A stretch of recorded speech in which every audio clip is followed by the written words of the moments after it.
une sorte de panel des, des poids sociétaires des différentes maladies, montre que 13% de la morbidité totale, c'est-à-dire de l'impact, qu'il soit sociétal ou personnel, des maladies, est lié aux maladies mentales dans le monde. Et il classe dans les pathologies les plus préoccupantes ou handicapantes au XXe siècle, 5 de ces 10 maladies-là sont des maladies psychiques pour eux. C'est-à-dire les maladies qui sont à considérer comme inquiétantes de nos jours, comme pas assez prises en charge, pas assez reconnues par exemple, et c'est les addictions, la dépression, la schizophrénie, le trouble bipolaire et les troubles obsessionnels compulsifs. Les maladies mentales en général, c'est la première cause d'absentéisme au travail, en termes de nombre d'arrêts de travail, et aussi de la première reconnaissance en tant qu'incapacité professionnelle. Hein, on parle souvent du mal de dos, mais il y a aussi beaucoup de pathologies du champ de la santé mentale qui font que les gens se mettent en arrêt et puis ne peuvent plus reprendre leur activité professionnelle. Et donc en tout, c'est quand même 109 milliards d'euros par an de coûts en France, de coûts directs pour le budget de la sécurité sociale de prise en charge et indirects d'arrêt d'activité et ce genre de choses. Donc c'est quand même 3,7% du PIB, c'est pas rien. Donc là, maintenant, on va vous parler un peu de quelques histoires de personnes qui traversent des pathologies mentales. Et je laisse la parole à mon estimé collègue. Merci, Valentin. Du coup, on va commencer tout de suite. Et moi, la première histoire que je vais vous raconter un peu, c'est l'histoire d'Élise. Élise, c'est une étudiante de 19 ans qui est originaire du Tarn, qui est venue à Toulouse pour faire des études de droit à l'UT1. Personne n'est parfait.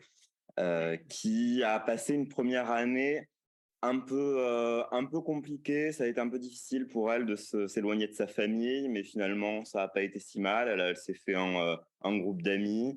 Elle a réussi à valider son année. Elle a passé l'été chez elle dans le Tarn. Et là, c'est la rentrée scolaire. Donc, Élise revient sur Toulouse pour son début de deuxième année. Ce début de deuxième année, il est un peu plus difficile. Élise, finalement, on la croise assez souvent, que ce soit aux rues, en cours, à la BU, en soirée. Et elle dit souvent qu'elle est fatiguée, elle prend beaucoup les choses mal. Et progressivement, depuis là sur ces dernières semaines, quand on lui propose d'aller prendre un verre, de faire quelque chose, elle a souvent pas trop envie. Elle a une raison de ne pas venir, la fatigue souvent à nouveau. Elle dit qu'elle dort mal. Au repas, quand on mange avec elle, on voit qu'elle elle mange un peu moins aussi et on a l'impression qu'elle a un peu minci, un peu perdu de poids. Elle se fâche assez rapidement quand on lui fait quand on lui fait des blagues. Qu'avant elle prenait plutôt bien. Là, elle prend assez vite la mouche. Bon, il y a quelque chose qui a l'air de se passer chez Élise. Est-ce que vous avez, si on essaye de mettre des mots un peu plus psychiatriques sur l'histoire d'Élise, qui est finalement assez banale, on voit qu'Élise, elle a de la fatigue, elle a une irritabilité, une perte d'envie et de plaisir. Je vous l'ai pas dit, mais elle a un peu de mal à se concentrer aussi en cours, Élise, et elle perd l'appétit. Est-ce que vous avez une idée de ce qui lui arrive à Élise? Sans être psychiatre pour autant, je pense que vous pouvez trouver. Elle a le syndrome de la dépression. Élise, elle a le syndrome de la dépression. Alors, qu'est-ce que c'est le syndrome de la dépression? Là, on a des symptômes un peu mélangés. Effectivement, la dépression, c'est un trouble qui est caractérisé par un certain nombre de signes qu'on peut regrouper en 3 catégories. Comme beaucoup de maladies mentales, les maladies mentales sont des maladies du comportement, des émotions et qui vont aussi toucher le corps. La dépression, c'est un trouble qui a des symptômes physiques. Donc, les symptômes physiques de la dépression, ça joue sur l'appétit, le poids, et ça peut être dans les deux sens. Ça peut être une prise de poids parce qu'il y a un comportement alimentaire qui est modifié ou une diminution d'activité, ou ça peut être une perte de poids liée à une perte d'appétit. Ça a une influence sur le sommeil. Et là aussi, ça peut être dans les deux sens. La plupart du temps, les patients ils présentent une insomnie, ils ont du mal soit à s'endormir, soit ils se réveillent très tôt, soit ils se réveillent beaucoup dans la nuit, soit au contraire, ils ont une hypersomnie, ils vont dormir beaucoup. Et ce qu'ils vont raconter, c'est que finalement, ils se réfugient un peu dans le sommeil, parce que dans le sommeil, il y a moins de pensées. Ils vont, malgré le fait de dormir beaucoup, ces patients, ils vont être fatigués. Ils vont avoir des troubles sexuels, alors que ce soit une baisse de la libido, des troubles, une dysfonction érectile. Et ils vont paraître plus ralentis à la fois sur le plan psychique et sur le plan moteur. La plupart du temps, ils sont plus ralentis, mais là aussi, ça peut aller dans les deux sens. Et on peut parfois avoir des patients qui sont dépressifs, qui présentent une agitation liée à l'angoisse et qui vont au contraire sembler accélérer. Donc ça, c'est les symptômes physiques de la dépression. Il y a aussi des symptômes cognitifs, donc des symptômes qui touchent à la pensée. Ce qu'on va observer comme symptômes qui touchent à la pensée, ça va être ce qu'on a retrouvé chez Elise, finalement, des difficultés de concentration, des difficultés attentionnelles, des troubles de mémoire. C'est une maladie qui va toucher la mémoire, la dépression, et ce qu'on appelle en psychiatrie des ruminations mentales, même si ce n'est pas un terme qui est très joli, on a l'image en tête, c'est-à-dire que les pensées vont tourner. C'est les mêmes pensées qui tournent en boucle, toujours dans la tête, et on a du mal finalement à se sortir de ces boucles de pensée. Et on a des symptômes émotionnels. Les symptômes émotionnels, c'est d'abord la tristesse, évidemment, et des idées et des émotions un peu fréquentes, mais sur une intensité plus forte. Il y a de la culpabilité, l'impression qu'on fait tout mal, que c'est de notre faute. Il peut y avoir une perte de plaisir dans les activités quotidiennes et une perte d'envie. Donc finalement, soit on fait plus les choses, soit on les fait, mais on les fait de façon un peu automatique et c'est pas quelque chose d'agréable. Et il y a souvent associé à la culpabilité des idées de dévalorisation, l'idée qu'on ne vaut rien, que de toutes les façons on n'arrivera à rien.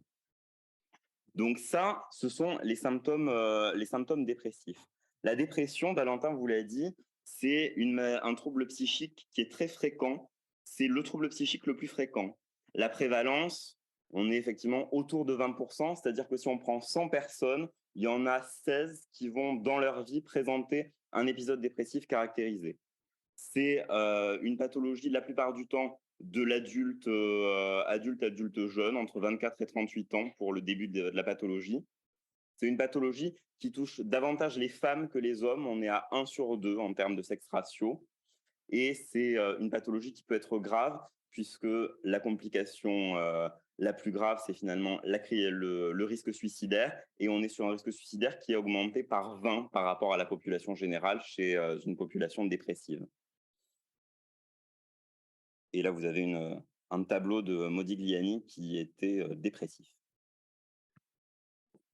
Alors, vous pouvez penser, pour les maladies mentales en général et pour la dépression en particulier, que finalement, les symptômes que je vous ai montrés, c'est des choses que tout le monde peut ressentir à un moment ou à un autre, qu'on n'est pas toujours au top de notre forme, on n'a pas toujours le moral.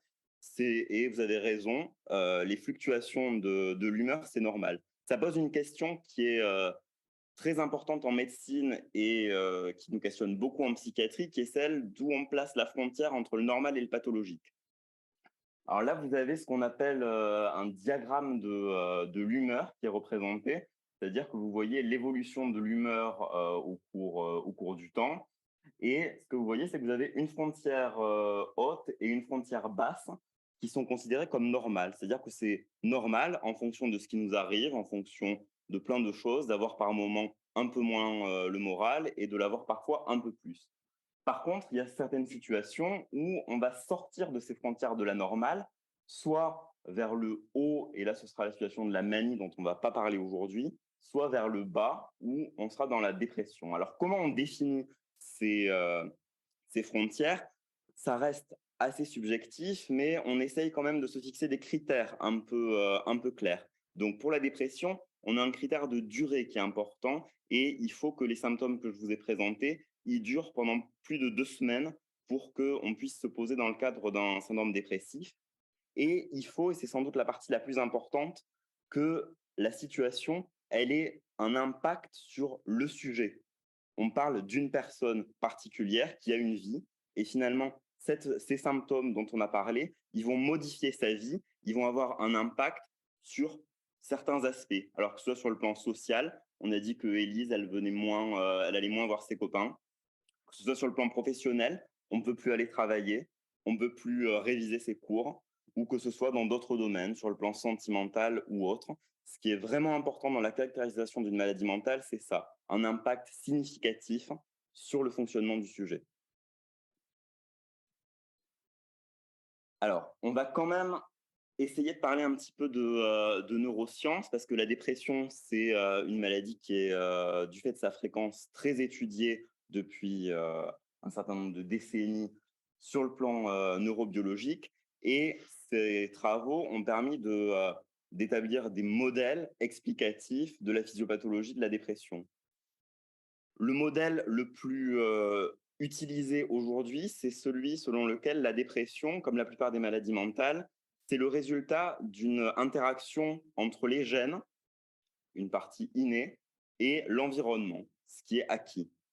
Donc, quand on fait de grosses études de génomique chez les patients atteints de dépression, on retrouve pas un gène qui va suffire à expliquer la dépression, comme ça peut être le cas pour certaines maladies.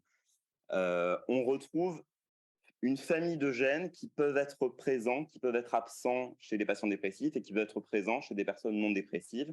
Mais finalement, c'est des régions, des gènes qui font sens aussi sur le plan physiopathologique parce qu'on retrouve des génotypes particuliers sur les gènes des transporteurs de ce qu'on appelle la sérotonine. La sérotonine, dont on va vous reparler ce soir, c'est un neurotransmetteur. Donc, c'est une molécule qui va servir à la communication entre deux neurones dans le cerveau. Et donc, cette molécule, elle a des récepteurs sur les neurones. Un neurone émet le neurotransmetteur, l'autre le reçoit. Et on retrouve chez les patients dépressifs des mutations du récepteur, d'un récepteur en particulier qui s'appelle, d'un neurotransmetteur en particulier qui s'appelle la sérotonine. On retrouve aussi des mutations de facteurs neurotrophiques, des facteurs qui influencent la croissance et la trophicité des neurones, et des récepteurs à des hormones du stress, notamment les corticoïdes. Donc ça, c'est les facteurs génétiques qu'on retrouve. Parmi les facteurs environnementaux, finalement, ce qu'on retrouve comme le plus associé à la dépression, c'est des événements de vie. Donc des traumatismes importants au cours de sa vie, des psychotraumatismes, des sources de stress importantes et des relations interpersonnelles compliquées. L'interaction entre ces deux facteurs, génétiques et environnementaux, va donc faire le terrain d'une pathologie dépressive qui va se mettre en place par un certain nombre de mécanismes physiopathologiques qui sont intriqués les uns avec les autres et que vous voyez se représenter sur ce schéma. Donc, on a parlé des neurotransmetteurs. Il va y avoir une modification de la communication par les neurotransmetteurs dans la dépression. Alors, la sérotonine, on en a parlé et c'est une des plus connues, mais il y a également impliqué la noradrénaline et la dopamine. Il va y avoir des mécanismes inflammatoires dans la dépression. On sait maintenant que dans les maladies dépressives, il y a une augmentation du niveau d'inflammation cérébrale, comme il peut y avoir dans une infection ou dans une autre maladie, mais à un grade plus bas et de façon plus prolongée. Il va y avoir une perturbation des hormones du stress. Alors, l'axe hormonal du stress principal, c'est ce qu'on appelle l'axe hypothalamo-hypophyso-surrénalien, c'est-à-dire un axe qui implique deux glandes qui sont dans le cerveau, l'hypothalamus et l'hypophyse, qui vont aller ordonner à une glande qui est située à côté du rein, qui s'appelle la surrénale, de sécréter une hormone qui s'appelle le cortisol et qui est l'hormone du stress. Ces mécanismes vont avoir un impact au niveau cérébral et cet impact il va s'observer par des modifications de ce qu'on appelle la connectivité fonctionnelle, la façon dont les zones du cerveau communiquent les unes avec les autres, et sur finalement le volume cérébral. On va observer des modifications de volume cérébral chez les patients dépressifs. On essaye de mettre un peu en articulation ces différents mécanismes. Et je vous propose ici un modèle qui les met un petit peu en articulation et qui explique comment finalement l'activation de cet axe du stress, l'inflammation, la modification des facteurs neurotrophiques va modifier le fonctionnement synaptique. Ce que vous voyez représenté là, c'est un neurone avec des synapses. des synapses, notamment de certaines zones cérébrales particulières. Et là, vous avez représenté une zone cérébrale particulièrement importante dans la dépression, qui est l'hippocampe. Et finalement, c'est ce qui va être présent dans la dépression. Et ce qu'on a du mal à expliquer, est-ce qu'on pourra l'expliquer un jour? On ne sait pas trop. C'est quelle est la poule, quel est l'œuf finalement? Est-ce que c'est les symptômes dépressifs, psychiques qui entraînent ces mécanismes, ou est-ce que ce sont ces mécanismes qui entraînent les symptômes? C'est sans doute pas possible aujourd'hui de répondre à cette question. Je vous ai parlé des zones cérébrales modifiées. Je vous le montre quand même parce que c'est un des résultats les plus reproductibles aujourd'hui dans la dépression, les modifications volumiques qu'on observe quand on fait des IRM à des patients dépressifs. Et on voit donc des réductions de volume dans des régions frontales qui sont impliquées dans le contrôle du comportement et dans le contrôle des émotions. Ces régions frontales, vous les voyez ici. Donc là, c'est une IRM. Ici, vous avez le nez du monsieur ou de la dame, si c'est Élise. Ici, vous avez la partie postérieure, le dos de la tête. Et donc ça, c'est la partie frontale. Et on a ce qu'on appelle le cortex singulaire antérieur, sa partie dorsale, sa partie rostrale, sa partie ventromédiale, qui sont atrophiées chez un certain nombre de patients atteints de dépression. Ici, vous avez aussi au niveau temporal interne l'hippocampe dont on a parlé, qui présente aussi une diminution de volume dans la dépression. Donc, les neurosciences, elles nous disent pas mal de choses de la dépression aujourd'hui, et ces découvertes, c'est intéressant non seulement parce que trouver un éclairage neuroscientifique, ça aide à la déstigmatisation de ces pathologies, mais ça aide aussi, et c'est le plus important, à trouver des solutions, à trouver des pistes thérapeutiques. Comment ça se prend en charge aujourd'hui la dépression? Il y a 3 grands axes de prise en charge de la pathologie. Le premier, c'est la psychothérapie, et c'est ce qui est indiqué en première intention chez les dépressions de faible intensité, mais qui est aussi indiqué dans tous les épisodes dépressifs. Il y a un certain nombre de types de psychothérapie qui existent. Je ne vais pas rentrer dans le détail, mais il y en a plusieurs qui ont fait leurs preuves dans l'épisode dépressif. Il y a bien sûr les médicaments antidépresseurs, dont l'efficacité est aussi prouvée dans la littérature scientifique. Il y a de nombreuses familles de médicaments antidépresseurs qui existent, de nombreuses molécules dans ces familles. Ce sont des médicaments qui, comme tous les médicaments, ont des effets indésirables, qui nécessitent d'être manipulés avec précaution, qui ne sont pas laissés toute la vie du patient, qui sont prescrits pour une durée limitée, mais dont il faut se servir dans le cas d'épisodes dépressifs modérés à sévères. Et il existe aussi des techniques de neurostimulation, c'est-à-dire des techniques non médicamenteuses et non psychothérapeutiques de prise en charge de la dépression, qui vont stimuler certaines zones du cerveau. Et parmi ces techniques, ce qui existe aujourd'hui, qui est utilisé en pratique courante en France, c'est la stimulation magnétique transcrânienne, qui consiste à utiliser un champ magnétique pour réaliser une stimulation cérébrale, et l'électroconvulsivothérapie, qui est une technique qui consiste, chez un patient anesthésié sous anesthésie générale, à induire une crise d'épilepsie par l'application d'un champ électrique. Et c'est un traitement qui a un haut niveau de preuve dans la dépression, notamment dans la dépression résistante aux traitements médicamenteux. Il y a d'autres techniques de neurostimulation qui sont en cours de développement aujourd'hui. La stimulation profonde, c'est encore très confidentiel dans la dépression. C'est certains cas dans le monde, on n'y est pas du tout.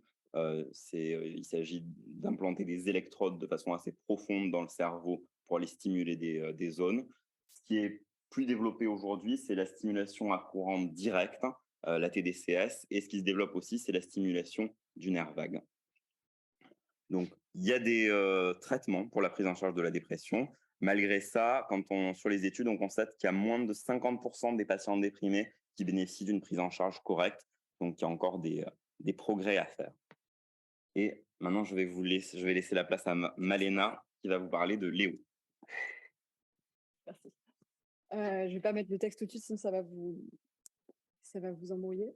Donc ouais, moi je vais vous parler de la situation de Léo. Donc là, l'idée c'est de vous parler plutôt d'une situation. Vous allez essayer d'interpréter un peu ce qui se passe pour lui. Donc Léo, c'est votre ami depuis toujours.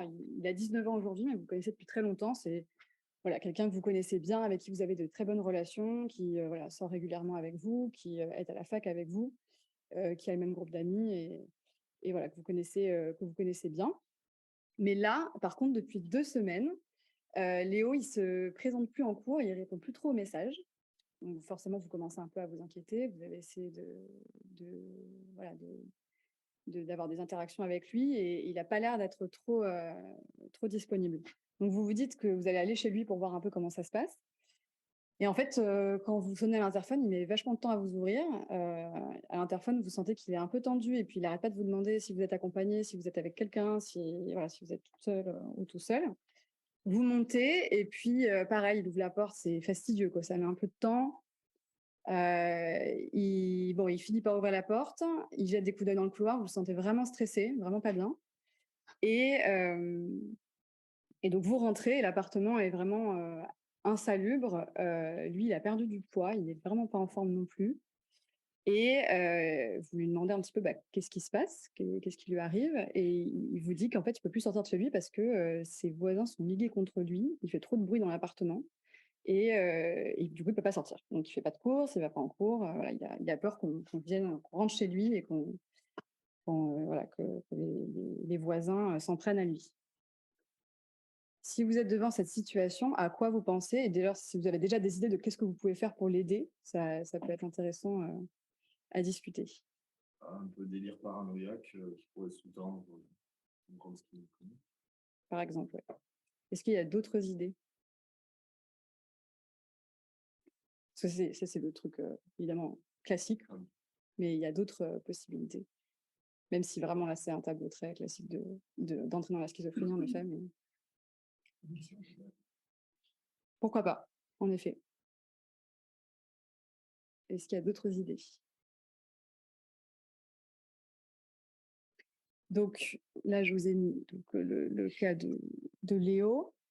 Moi, je ne vais pas vous parler d'une maladie en particulier, je vais vous parler d'un symptôme qui a été beaucoup étudié dans le cas d'une maladie qui est la schizophrénie. Mais là, je vais vous parler du délire. Donc, qu'est-ce que c'est que le délire? Le délire, c'est une conviction interne inébranlable. La personne, elle croit en ce qu'elle vous dit et elle en est absolument sûre et certaine. Et d'ailleurs, je vous déconseille, si vous êtes face à cette situation, d'essayer de prouver à la personne par A et par B qu'elle a tort et que ce qu'elle vit est faux. Parce que ça ne marche pas et vous risquez surtout de casser le lien avec la personne, en fait, et qu'elle refuse de vous voir, quoi. Donc, l'idée du délire, c'est qu'en fait, il y a une perte de contact avec la réalité par, du coup, la pensée son contenu, on dit qu'il est altéré, c'est-à-dire qu'il va y avoir des pensées, dont on va faire un peu la décortication avec la situation de Léo. La personne, elle est convaincue de ce qu'elle pense et elle va notamment interpréter, mais en tout cas alimenter cette pensée par tout ce qu'elle peut trouver. Donc c'est pour ça que c'est des situations qui peuvent être un peu compliquées. Il faut pouvoir être un peu détendu et pas trop aller chercher l'évidence scientifique à ce que la personne vous raconte. Bref, ce qui est vraiment très important, c'est que par exemple, on verra dans certains délires, alors, c'est effectivement un délire qu'on dit paranoïaque ou paranoïde, mais en tout cas, il y a plein de formes de délires différents et il y a des délires où ça peut être un peu plus compliqué de savoir si c'est effectivement quelque chose d'en dehors de la réalité, notamment quand par exemple c'est des délires religieux, où on se dit, pourquoi pas, la personne a le droit de croire ce à quoi elle croit. Sauf que les personnes qui ont la même religion vont pas forcément penser la même chose qu'à cette personne. Et surtout, ce qui va être important dans le délire, c'est l'impact sur la vie. Là, Léo, il mange plus, il sort plus de chez lui, il va plus en cours, il vous parle plus, il rompt les liens avec ses amis.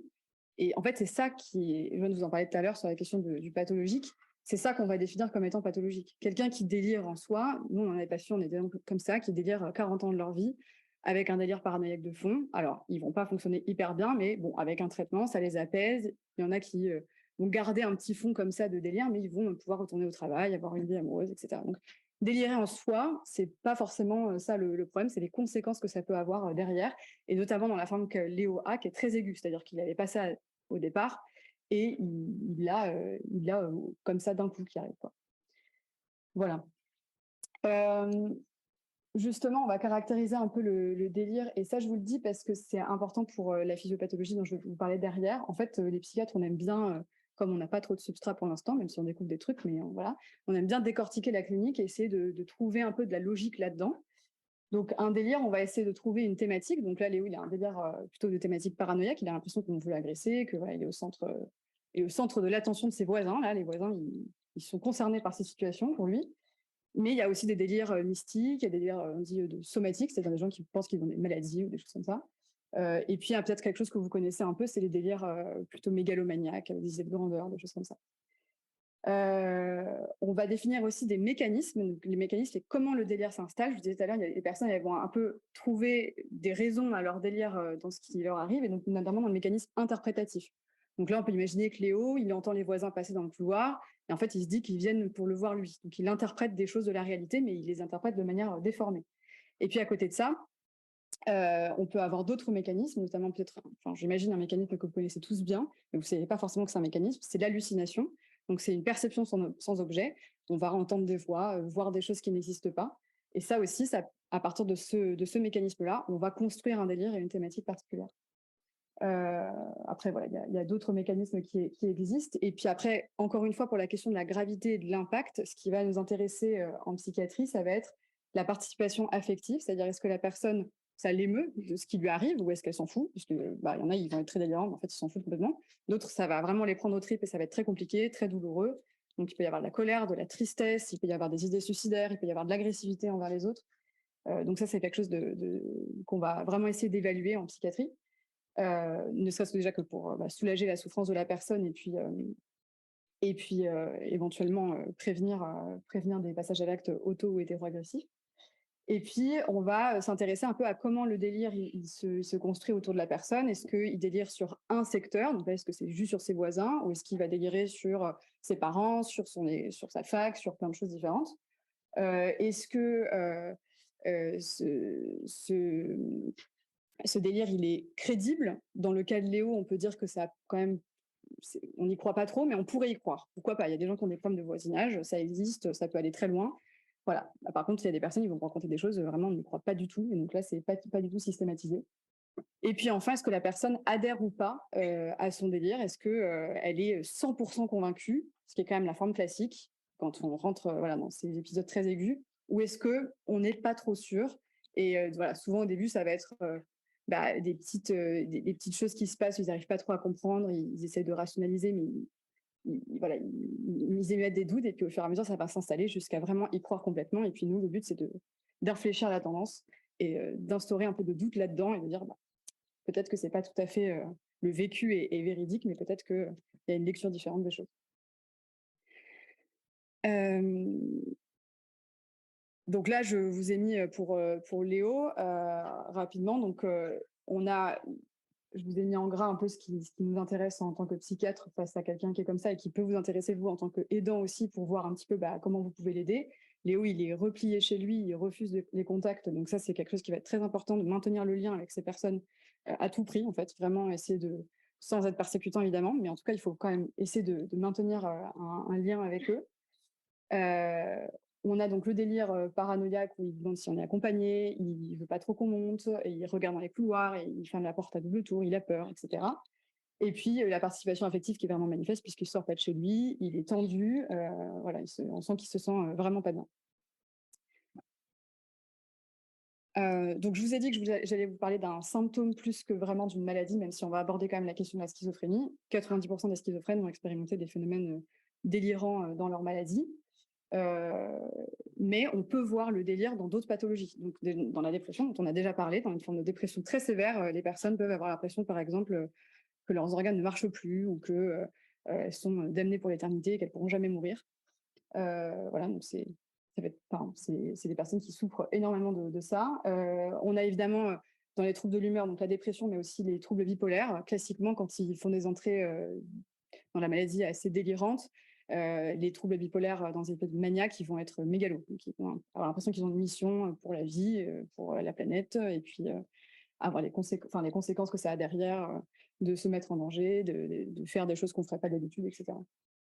Une autre option qui a été avancée, c'était la question de l'intoxication à la substance. Et ça, c'est vrai, c'est-à-dire qu'en fait, voilà, toujours la question de est-ce que ça va être une schizophrénie ou pas derrière. Donc, c'est vraiment l'évolution qui va nous donner la réponse. Mais en fait, on peut très bien faire des épisodes comme celui de Léo si on a, par exemple, fumé beaucoup de cannabis et qu'on a une vulnérabilité génétique, neurodéveloppementale à ça. Et donc, faire un épisode comme ça délivrant. Et puis, il y a des personnes qui ne vont rien développer derrière. Il y a des personnes qui vont développer un trouble psychotique chronique comme la schizophrénie, par exemple.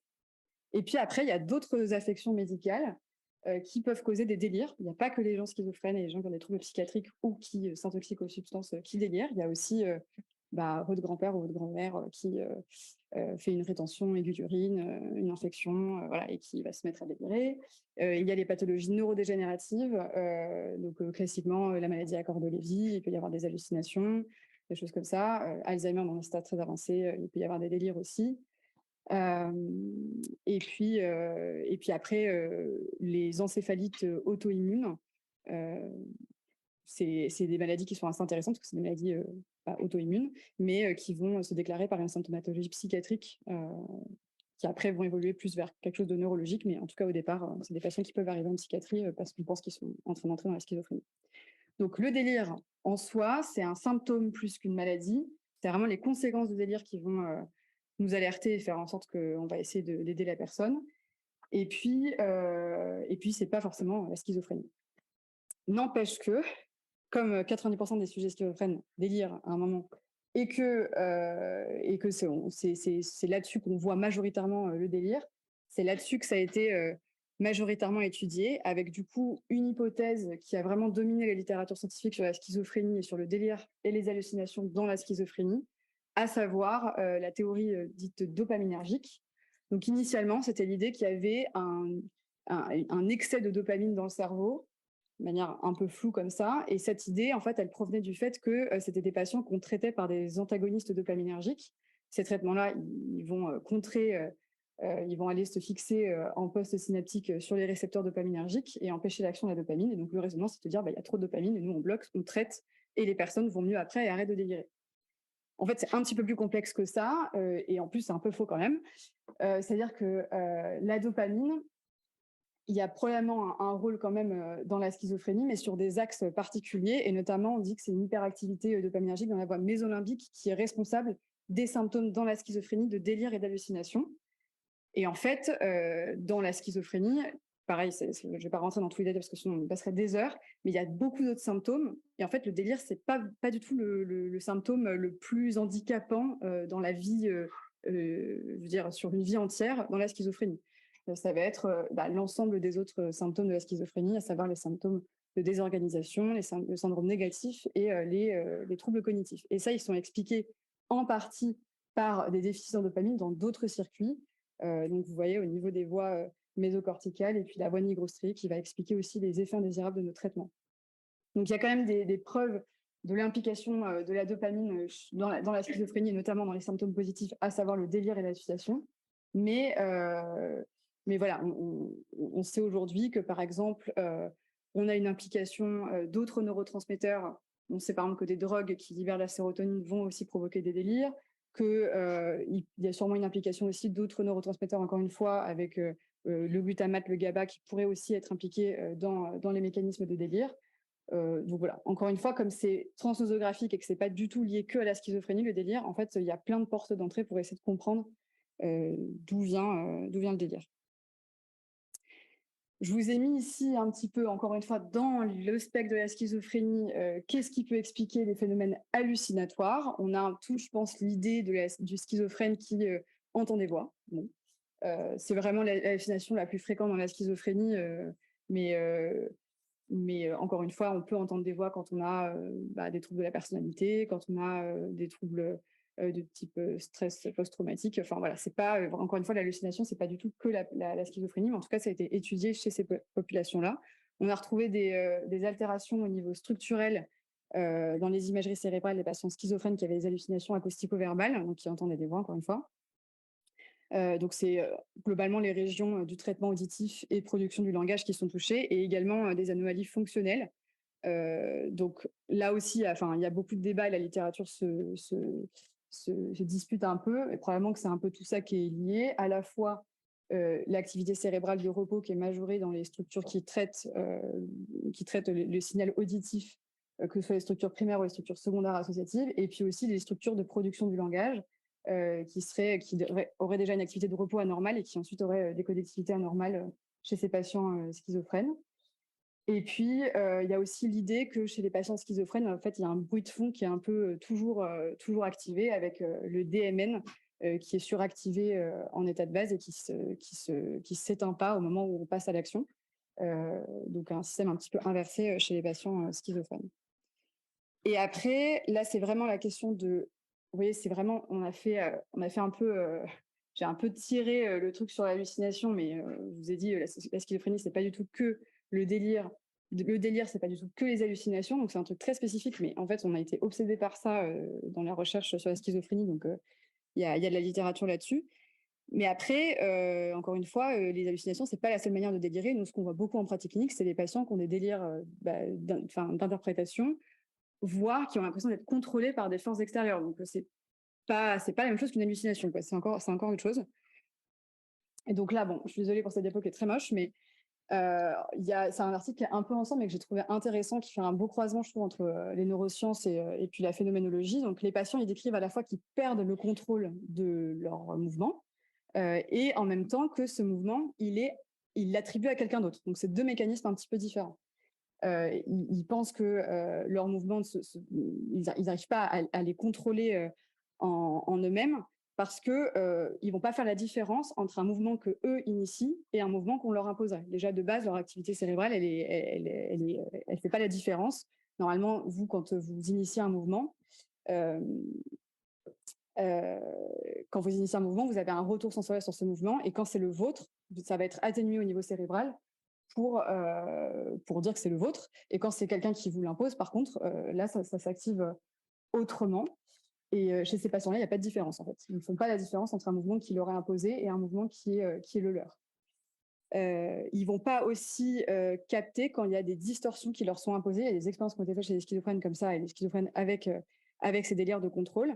Et ils ne vont pas faire de différence. Ils ne vont pas se rendre compte, en fait, quand il y a une distorsion qui leur est imposée au mouvement. Et quand ils doivent prédire temporellement une action, ils sont pas capables les actions font toutes la même durée, en fait. Donc tout leur système de monitoring de l'action, il est complètement défectueux de base. Donc déjà, les mouvements, les leurs ne sont pas vraiment les leurs. Et en plus, ils vont attribuer ça à quelqu'un d'autre. Parce que donc c'est aussi des expériences qui ont été faites où le sentiment d'agentivité chez les patients schizophrènes, il est augmenté, c'est-à-dire qu'eux, ils ont toujours l'impression qu'une action, il y a une intention derrière. Donc, ils vont toujours attribuer une action, il y a forcément quelqu'un qui dirige cette action. Donc, avec ces deux mécanismes, à la fois le mouvement qu'ils font n'est pas le leur, et en même temps, une action s'accompagne toujours de quelqu'un qui induit cette action. Le raisonnement, c'est de dire, l'action que je fais, elle est contrôlée par quelqu'un d'autre. Voilà, donc ça, c'était pour délire, hallucination et les quelques bases neuroscientifiques qui existent dans ce milieu-là. Voilà, je laisse la parole à... Je sais plus qui. C'est toi encore? Oui. Je voulais poser une question. Oui. Est-ce que le mythomane fait sa place là-dedans ou pas? Le mythomane, qu'est-ce que vous appelez un mythomane?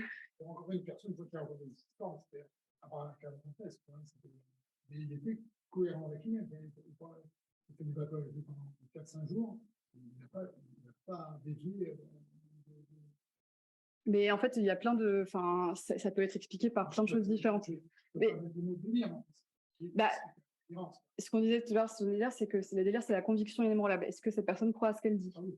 Si elle n'y croit... Enfin, il y a croire à ce qu'on dit vraiment, ou une certaine manière de mettre en scène et d'amener une conviction pour que l'autre nous croie aussi. C'est un petit peu... C'est un peu différent. Après, la mythomanie, moi, j'avoue, j'y connais pas grand-chose, mais il y a... Enfin, on peut aussi se dire que des fois, il y a un peu de l'imagination excessive. Je ne sais pas si ça peut éclairer votre question, mais par exemple, un des diagnostics différentiels, on va dire, de la schizophrénie, notamment à un âge un peu plus avancé, c'est la dégénérescence lobaire frontotemporale, où les patients, ils fabulent, donc ils ont un délire de mécanisme imaginatif, ils s'imaginent plein de choses, et par contre, ils n'ont pas du tout de conviction. Et donc ça, pour nous, c'est pas vraiment un délire, en fait. Donc c'est vraiment ça. Et puis c'est vraiment sur la conséquence aussi. Quelles conséquences ça a?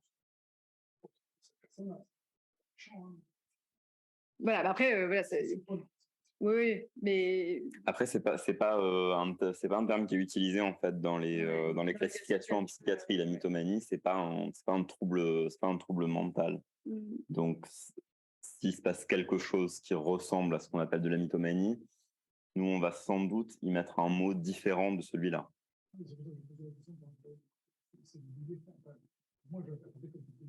Mm. Il y a des gens qui sont menteurs aussi. Non, mais voilà. Le mot peut être que ça n'est pas qu'il n'y a pas de maladie psychiatrique et que c'est purement volontaire. C'est vraiment sur l'impact aussi qu'on va voir. Si ça l'empêche pas de fonctionner. Il y a d'autres. Oui. J'avais des questions par rapport à la partie sur la dépression. Est-ce que on a d'abord le stress qui se développe en anxiété qui passe après en dépression ou c'est vraiment c'est des classifications très différentes? Alors, l'anxiété, elle peut être présente dans la dépression. En fait, c'est la façon de raisonner qui est utilisée actuellement en psychiatrie, c'est que on a un certain nombre de symptômes qu'on regroupe en syndrome. Et donc, quand on a les symptômes que je vous ai présentés et l'anxiété que j'ai pas mise, ça peut être un des symptômes de la dépression aussi. On va définir un épisode dépressif. Après, l'anxiété, c'est pas un symptôme qui est spécifique de la dépression, c'est quelque chose qu'on va retrouver dans, je dirais, la majorité dans beaucoup de troubles psychiatriques. Parfois, c'est le syndrome, c'est le symptôme central. C'est le cas dans les troubles anxieux. Et parfois, c'est un symptôme d'un autre trouble.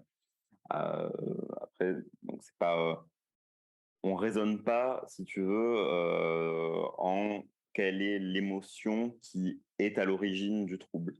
On a un certain nombre d'émotions, on a un certain nombre de pensées, on a un certain nombre de comportements, et c'est ça qui va définir un trouble, parce que finalement, les mécanismes psychodynamiques, un peu ce dont tu me parles, qu'est-ce qui entraîne quoi, ils sont très variables d'une personne à l'autre, et on n'arrive pas à avoir quelque chose d'assez reproductible pour établir des classifications à partir de ça. Une question sur la profil du cortex préfrontal, c'est réversible, je suppose, une fois la personne guérie ou pas? Il y a un certain nombre de modifications qui vont dans l'autre sens avec le traitement, avec un traitement. Après, ça prend beaucoup de temps et malgré tout, il y a souvent dans la dépression un certain nombre de symptômes dits résiduels qui mettent beaucoup de temps à s'améliorer. Il est possible qu'ils soient en lien avec ces modifications cérébrales. Donc, on quitte Élise, Léo et le soleil du Sud pour aller retrouver Maxime, qui a 24 ans et qui est étudiant en Master 1 en région parisienne, qui a grandi en région parisienne, qui vit seul. Finalement, ça se passe assez bien. Il a un job étudiant depuis quelques mois qui est serveur dans un restaurant. Finalement, comme toutes nos rencontres de ce soir, il aime bien sortir, il aime bien voir ses copains et il aime bien boire un peu quand il sort. Habituellement, il boit seulement en soirée ou en fin d'après-midi, en terrasse, quand c'est le moment de prendre un verre. Et depuis qu'il a pris ce petit job étudiant, arrive 3 fois par semaine quand il est au restaurant, à la fin de service, et à la fin de service, quand même, souvent on boit un coup avec les collègues aussi. Et il y a un truc qui l'étonne un peu à Maxime, c'est qu'il se rend compte que finalement l'idée lui vient maintenant de temps en temps qu'il aimerait bien boire un petit peu. Vous, vous êtes parti faire un doctorat à Paris. Vous n'avez pas de chance, mais vous voyez Maxime et quand vous le rencontrez, vous trouvez qu'il a il a une bonne descente, il boit plus qu'avant, et la question de qu'est-ce qu'on boit, elle arrive très vite quand on voit Maxime. Ça, c'était il y a quelques mois. Et maintenant, Maxime, il s'est mis de temps en temps à boire une bière ou deux ou trois, même quand il est tout seul chez lui, parce qu'il a remarqué que que ça lui faisait du bien, et que finalement, quand il la prenait pas sa bière, il était un peu irritable, un peu tendu. Et ça commence à poser un peu des problèmes parce que Maxime, il a loupé un module sur son semestre parce qu'il avait du mal à réviser et il n'a pas pu se rendre à un service au restaurant parce qu'il était alcoolisé. Qu'est-ce que vous en pensez de Maxime? C'est dur.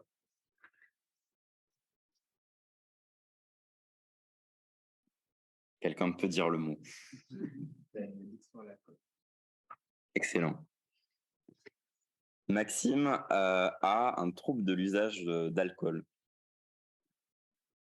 Tu as dit le mot addiction. Effectivement, on parle d'addiction. Qu'est-ce que c'est l'addiction? Alors, je vous propose cette définition d'un psychiatre anglais de la fin du 20e, qui finalement est assez bonne parce qu'elle soulève plusieurs points importants et qui dit que c'est un processus par lequel un comportement pouvant permettre à la fois une production de plaisir et d'écarter ou d'atténuer une sensation de malaise interne est employé d'une façon caractérisée par l'impossibilité répétée de contrôler ce comportement et sa poursuite en dépit de la connaissance de ses conséquences négatives. Alors, même si la phrase est très longue, elle soulève plusieurs points importants. Qu'est-ce que va rechercher la personne dans l'addiction? Ce qui est évoqué là, finalement, c'est le plaisir ou bien écarter ou atténuer quelque chose de désagréable. Finalement, ça peut être, souvent, c'est les deux. Et un autre point très important, c'est l'impossibilité de se contrôler, même si on sait que c'est pas très bon pour nous. Alors ça, c'est une définition globale. Vous avez compris qu'en psychiatrie, on essaye depuis quelques décennies d'être un peu plus systématique, de catégoriser un peu les choses, même si on en revient un peu aussi. Et à nouveau, je vais vous proposer un certain nombre de symptômes pour caractériser l'addiction qu'on peut regrouper dans des sous-catégories. Et les catégories qu'on propose ici, c'est celles de symptômes cognitifs à nouveau, celles de symptômes physiques et celles de symptômes sociaux. Parce que l'addiction, comme beaucoup de maladies mentales, mais c'en est un modèle particulièrement intéressant, c'est un trouble biopsychosocial qui va toucher ces trois sphères de l'individu et qui va avoir pour conséquence, c'est ce qu'illustre ce schéma ici, d'occulter progressivement les différents aspects de la vie de l'individu. Et donc ces différents aspects, qu'ils soient professionnels, de santé avec l'alimentation, familiaux, et finalement toute la vie va finir par être occultée par ce trouble.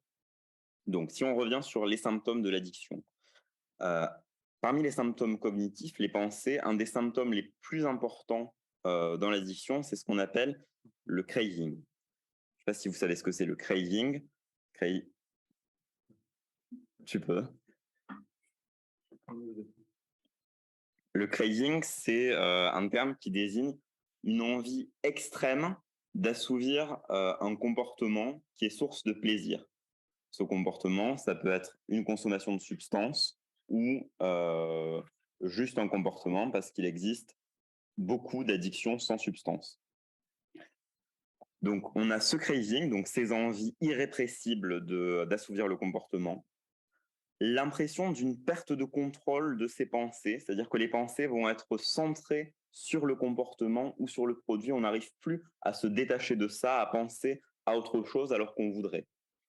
Il va y avoir un usage malgré, c'est ce qu'on disait dans la définition, une conscience du risque physique et malgré un désir persistant de diminuer ce comportement ou cette consommation. Parmi les symptômes physiques, on va en développer un peu deux. La tolérance. Alors la tolérance, c'est un terme un peu de pharmacologie qui désigne le fait que pour arriver à un effet similaire, il va falloir augmenter la dose. Et donc ça, c'est vrai pour une substance, c'est-à-dire que quelqu'un qui a un trouble de l'alcool, plus il boit d'alcool, plus il va lui falloir d'alcool pour arriver aux mêmes sensations. C'est vrai aussi pour les addictions comportementales. Et le syndrome de sevrage, c'est-à-dire le fait que quand on arrête le comportement ou quand on arrête de consommer la substance, on va avoir un certain nombre de symptômes qui vont apparaître, des symptômes physiques ou des symptômes psychiques. Je ne vais pas vous faire ici un catalogue des symptômes de sevrage des différentes substances. Et les symptômes sociaux. Les symptômes sociaux, c'est intéressant cette catégorie parce que c'est quelque chose qu'on n'aborde pas tant que ça en médecine, sauf peut-être en psychiatrie. Et finalement, c'est quelque chose d'important en santé. Qu'est-ce qui se passe dans la vie de l'individu?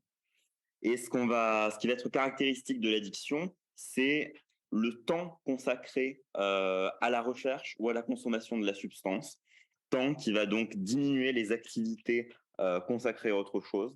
L'incapacité qui va apparaître chez l'individu à remplir ses obligations, on a parlé des obligations professionnelles de Maxime, et les problèmes personnels et sociaux qui vont être causés par la consommation de la substance ou le comportement.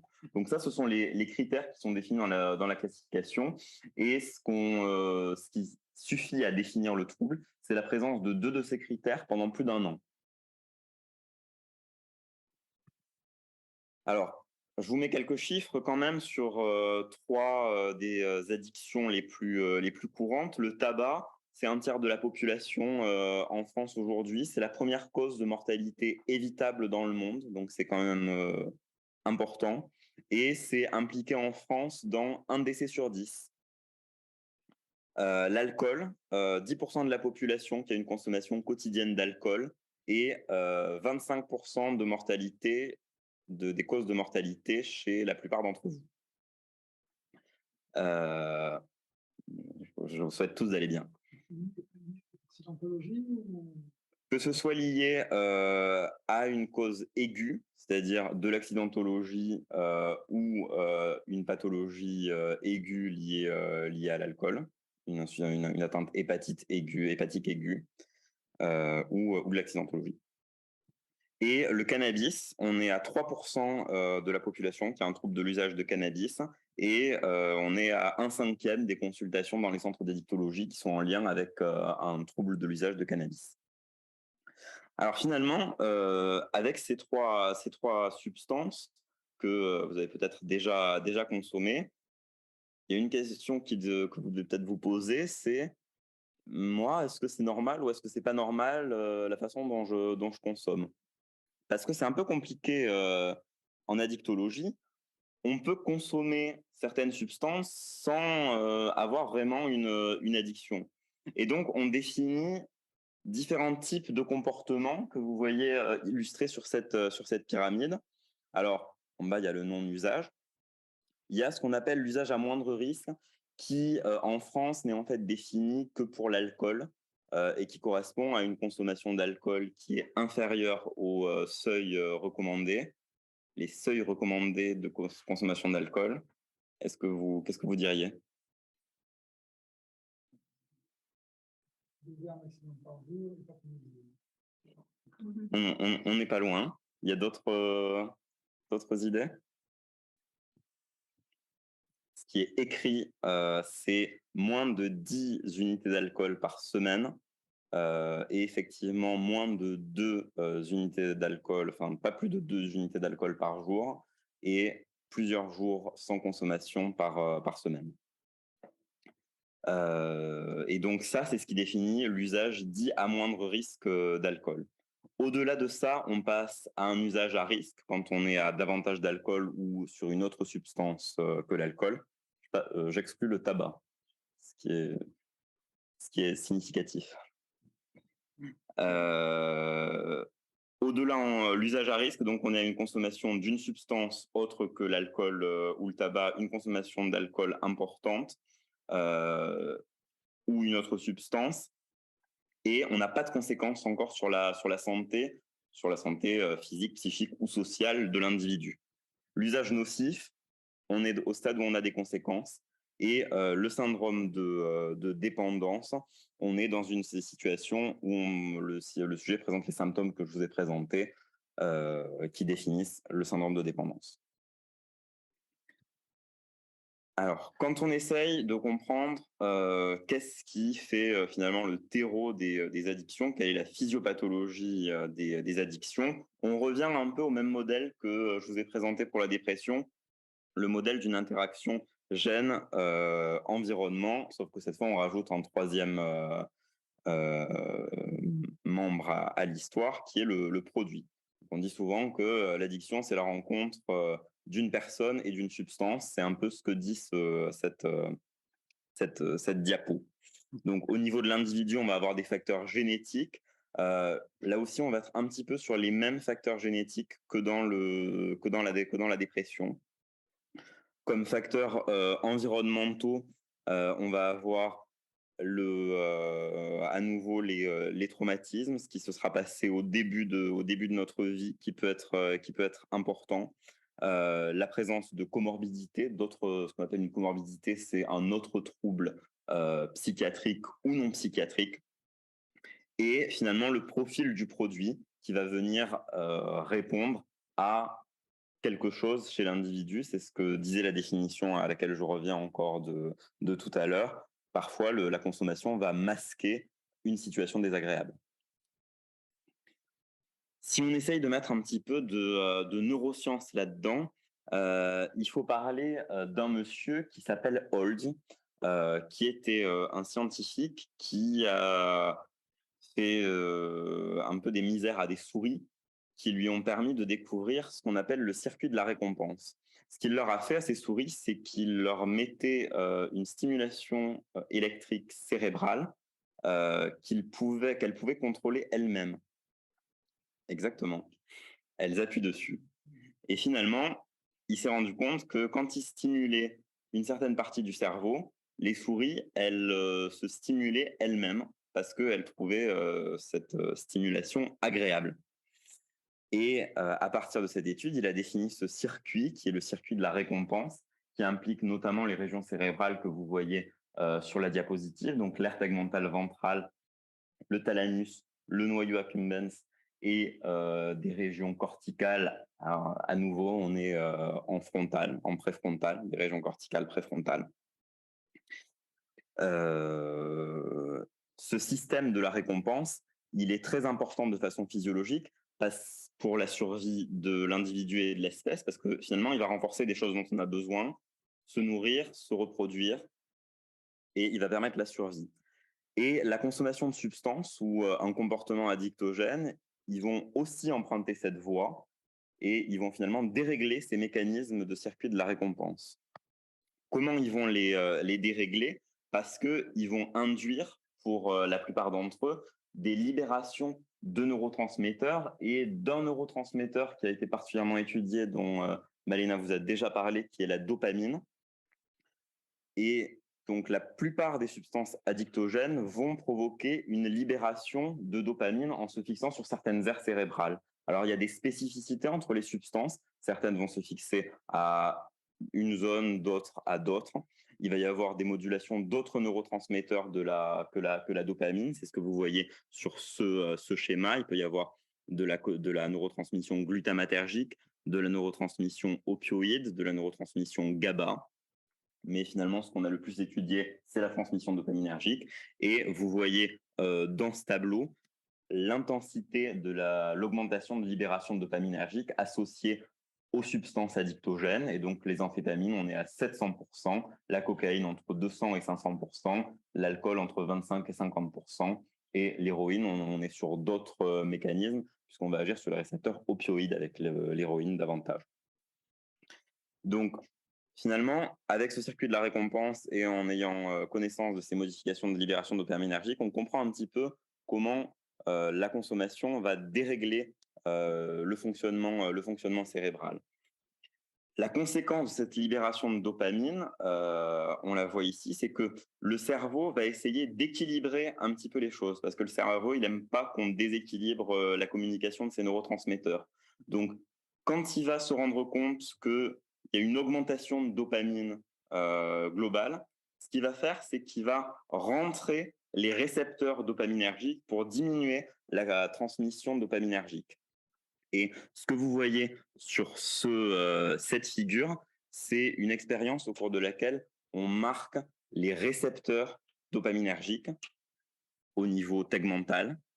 Et donc, on voit que les patients addicts, ils ont moins de fixation, là c'est vert, là c'est jaune et rouge, que les patients au contrôle. Donc, ils ont moins de récepteurs dopaminergiques à la surface de leurs neurones. La conséquence de cette diminution de récepteurs dopaminergiques à la surface des neurones, c'est que donc il y a moins de transmission dopaminergique, et cette diminution de transmission dopaminergique, elle va expliquer d'une part la perte de contrôle, l'envie de consommation, le mal-être lié à l'absence de consommation, et d'autre part la tolérance, parce que quand on va remettre la même quantité de dopamine, ça va avoir un effet moins important parce qu'il y a moins de récepteurs.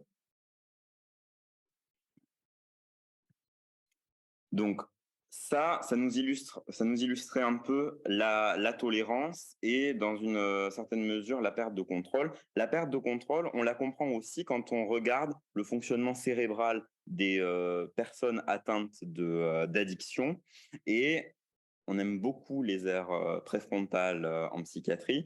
On voit que sur cette figure qui montre la consommation de sucre par les différentes zones du cerveau, l'avant est ici, l'arrière est ici, il y a une diminution de la consommation de sucre sur les régions frontales et préfrontales. Là, c'est tout vert, là, c'est un peu plus jaune, il y a plus de consommation de sucre.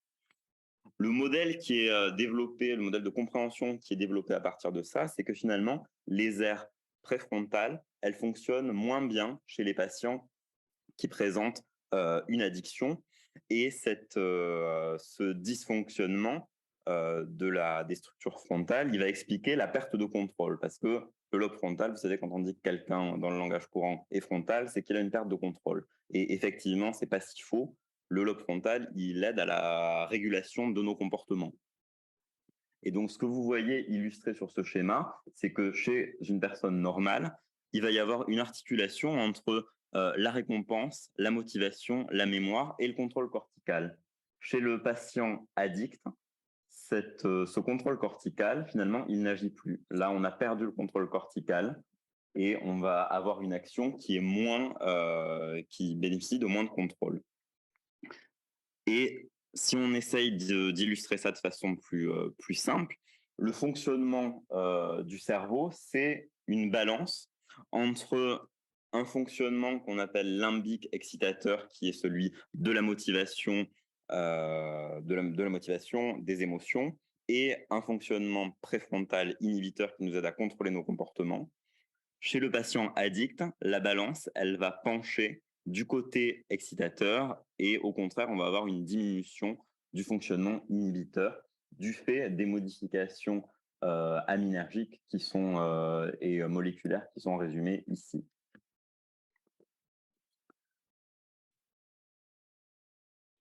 Finalement, qu'est-ce qu'on peut faire de tout ça quand on a Maxime ou un de nos proches qui présente une addiction? Je ne vais pas rentrer dans le détail de chaque substance. Je vais essayer de donner des idées, des grandes lignes. Le premier point qui est très important, qui est une approche qui est utilisée depuis une vingtaine d'années, je dirais maintenant, c'est on ne peut pas réussir à faire arrêter les gens de consommer immédiatement. On ne peut pas les forcer à s'arrêter de consommer. Donc, le plus important, tout d'abord, c'est de réduire les risques. C'est-à-dire que quelqu'un qui consomme de l'héroïne, on va faire le maximum pour qu'il consomme pas avec des seringues usagées. Quelqu'un qui consomme du cannabis, on va essayer de faire en sorte qu'il ne prenne pas la voiture après. On va faire en sorte de limiter les risques associés aux consommations. par une approche individuelle et par une approche collective de santé publique. Ça, on le fait tout le temps. La suite, c'est d'essayer de travailler l'adhésion du patient à un projet de sevrage, de diminution de consommation, voire de sevrage, d'arrêt total. Une fois qu'on est arrivé à cette motivation, il va falloir aider la personne au sevrage parce qu'il y a un certain nombre de sevrages qui nécessitent un accompagnement médical, notamment le sevrage d'alcool, qui peut mettre en danger la vie de la personne si ce n'est pas encadré médicalement et pris en charge avec des traitements spécifiques. Une fois qu'on réussit à obtenir un sevrage, le travail n'est pas fini parce qu'il faut travailler sur le maintien du sevrage. Et vous voyez ici ce cercle qui est un modèle de fonctionnement de l'addiction qui a été proposé par deux auteurs que sont Prochaska et Dick Clement, et qui explique bien que chez un patient addict, finalement, il peut se trouver à plusieurs étapes. Ce qu'on appelle l'étape pré-contemplative, le patient n'a pas envie d'arrêter, il se satisfait de l'état dans lequel il est actuellement. La seule chose qu'on va pouvoir faire, c'est essayer de faire de la réduction des risques et de garder le contact et de continuer à essayer de temps en temps de lui renvoyer que peut-être il faudrait modifier, il y a quelque chose de nocif dans son comportement. La deuxième étape, c'est ce qu'on appelle l'étape contemplative. Le patient prend conscience qu'il y a une situation qui est problématique, mais il n'est pas encore dans l'action. À ce moment-là, on va toujours être dans la réduction des risques, mais on va aussi faire ce qu'on appelle de l'entretien motivationnel pour motiver le passage de cette pensée à une action. À partir du moment où il y a une action qui se met en place, ça va être important d'aider la personne, donc l'aide au sevrage, et de l'aider à maintenir après ce sevrage, ce qui lui permettra, dans un certain nombre de cas, de sortir de la dépendance, et dans un certain nombre d'autres, malheureusement, il va y avoir une reprise de consommation et il faudra repartir sur ce travail. Mais finalement, parfois, c'est l'avis de certains patients atteints d'addiction de devoir refaire ce travail et ils y arrivent parfois plusieurs fois, de plus en plus longtemps, jusqu'à arriver à sortir du schéma de l'addiction.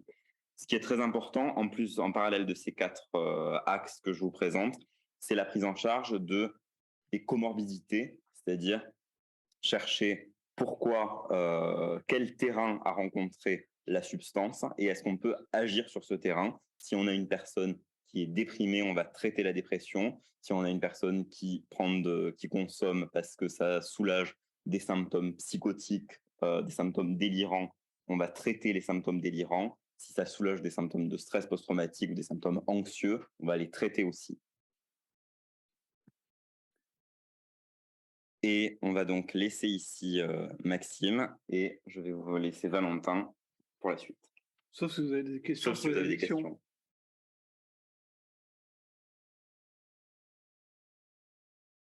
Pas de questions, après on va revenir à la fin dessus. Hein. Merci Joanne pour cet exposé très brillant, notamment neuroscientifique. On va parler un peu pour finir, le suicide. Donc c'est pas très reluisant. C'est la question de la fin hein, aussi, et surtout de comment on peut faire pour éviter que ça arrive. On va prendre l'exemple d'Émilie, 19 ans, une étudiante en L1, en début d'année, là, qui vient de Cahors. Elle vient du Lot, elle est plutôt rurale, et elle arrive à Paul Sabatier, donc ce grand campus. Elle se retrouve un peu perdue là. Elle n'a pas trop d'amis qui viennent avec elle à Toulouse. La plupart de ses copains, ils restent sur Cahors, dans le Lot, parce qu'ils aiment bien finalement. Donc, elle n'a pas trop de copains. Elle commence les cours, ça se passe à peu près bien au début. Elle rentre dans sa CTU le soir, ça va, ça roule. Puis les premiers partiels arrivent et finalement, elle se rend compte qu'elle n'est pas super forte. Elle se dit, elle n'a pas de si bonne note que ça. Elle se demande pourquoi et en fait, elle se rend compte qu'elle est un peu toute seule, que les gens lui manquent, qu'elle ne s'est pas fait trop d'amis que ça hein, à la fac.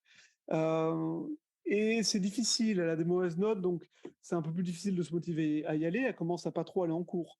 Finalement, on la voit plus trop sur les bancs. Après, il n'y a pas grand monde qui l'avait remarqué. En tout cas, c'est ce qu'elle se dit. Mais il n'y a pas grand monde qui lui demande comment elle va. Donc, finalement, elle, ça la pousse pas trop à revenir. Elle commence à rester un peu dans sa chambre. Elle rentre moins chez ses parents aussi. Elle a moins l'énergie de le faire. Et elle commence à se dire finalement que tout ça, c'est sa faute. Que si elle commence à pas aller bien, à avoir des mauvaises notes, c'est parce que finalement, elle est un peu nulle, quoi. Elle sert un peu à rien. Et elle commence à se dire que finalement, ce qu'il faudrait faire, c'est qu'elle disparaisse. Cela, comme ça, il n'y aurait plus de problème, elle causerait plus de soucis à personne, et au moins, elle serait toute seule avec ça, et il y aurait surtout plus de souffrance.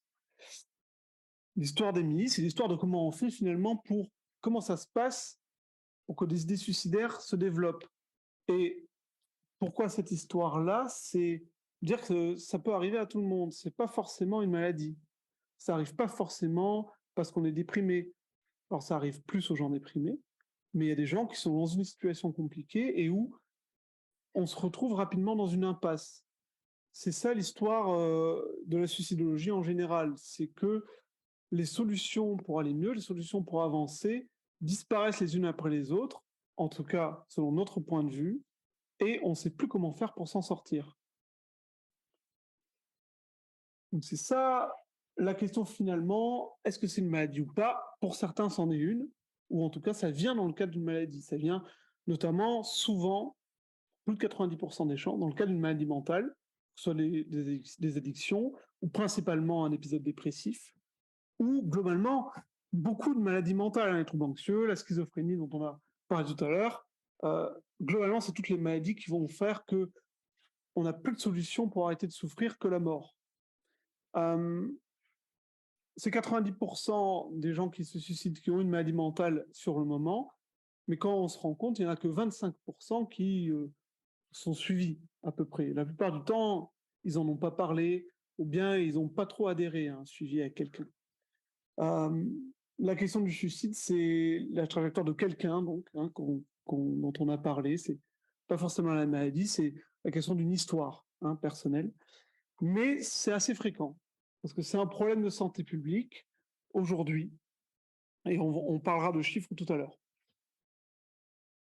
Il y a le suicide en lui-même, qui est le passage à l'acte, qui est le fait de se donner la mort, et il y a le fait d'y penser, sans le faire. Et la plupart du temps, les gens y pensent sans passer à l'acte. C'est assez fréquent, finalement. Ça arrive à beaucoup de monde.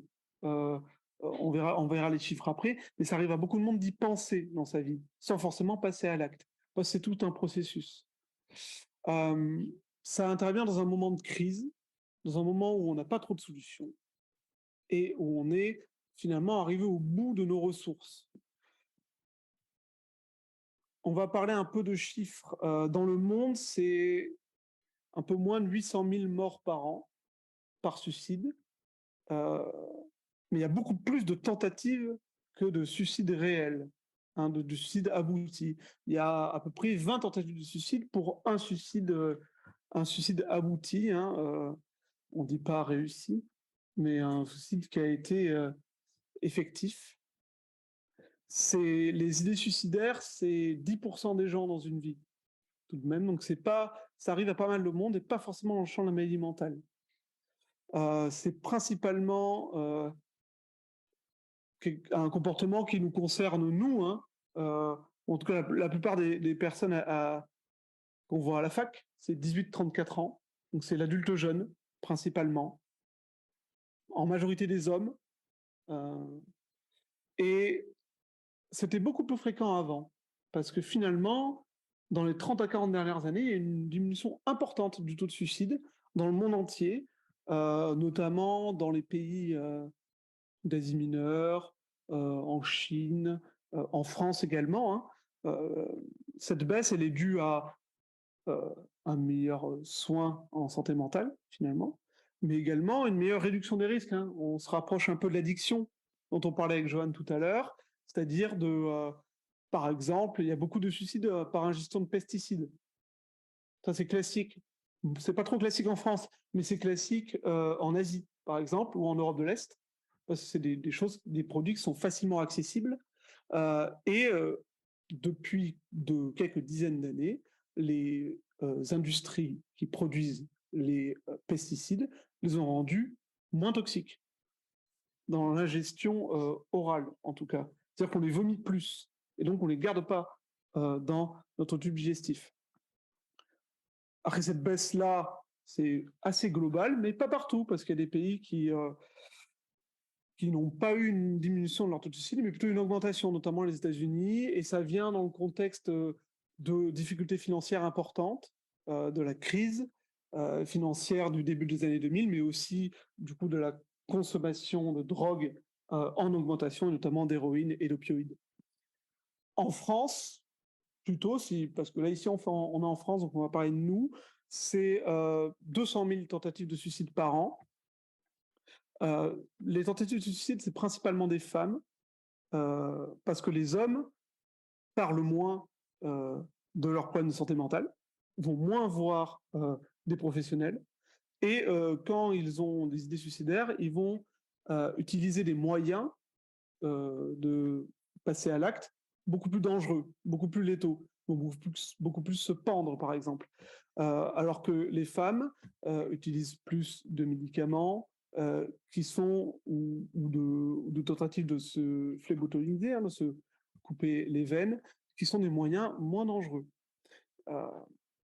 Donc c'est important un peu de parler de cette différence des sexes. En France, c'est la première cause de mortalité de l'adulte jeune, du 25-34 ans. La deuxième cause chez les adolescents. Donc c'est un problème de santé publique majeur. Ici, on a la fac. À la fac, quand on demande aux étudiants, quand on fait des études un peu aux étudiants pour savoir qu'est-ce qu'ils pensent de leur santé mentale, il y a 37% d'entre eux qui disent que, selon eux, ils ont traversé une dépression dans leur vie. C'est pas forcément consulter quelqu'un, mais en tout cas, ils s'y sont reconnus. Et 8% disent qu'ils ont eu des idées suicidaires dans l'année. C'est-à-dire que c'est même pas dans leur vie, c'est dans l'année écoulée. Donc c'est presque une personne sur 10. Donc c'est important finalement de repérer les gens et de s'intéresser aux gens qui vont pas bien, qui commencent à penser à la mort.